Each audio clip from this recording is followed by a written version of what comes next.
នាងខ្ញុំជាសិល្បករសិល្បករនីចាស្រីតកបងប្អូនបានស្គាល់ហើយចាថ្ងៃនេះគឺមានអារម្មណ៍ថាខ្ញុំសប្បាយចិត្តមែនតើធម្មតាបងប្អូនអើយបងប្អូនទាំងអស់គ្នាក៏មានអារម្មណ៍ដូចខ្ញុំដែរពេលដែលបងប្អូនចំណាយលុយទៅចង់បានរបស់មកវិញអញ្ចឹងមួយរយៈនេះបងប្អូនតែងតែពិបាកចិត្តដូចតែនាងខ្ញុំអញ្ចឹងប៉ុន្តែឥឡូវនេះថ្នាក់ដឹកនាំបាន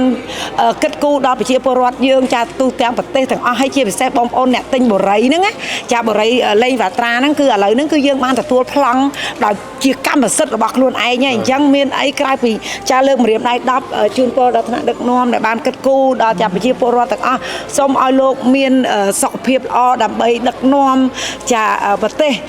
ទៅរកសន្តិភាពចាអរគុណសន្តិភាពមែនតើដែលបានប្រជាពលរដ្ឋចារស់រានមានជីវិតចាជាពិសេសគឺថាឲ្យតែមានសន្តិភាពគឺប្រជាជនយើងគឺថា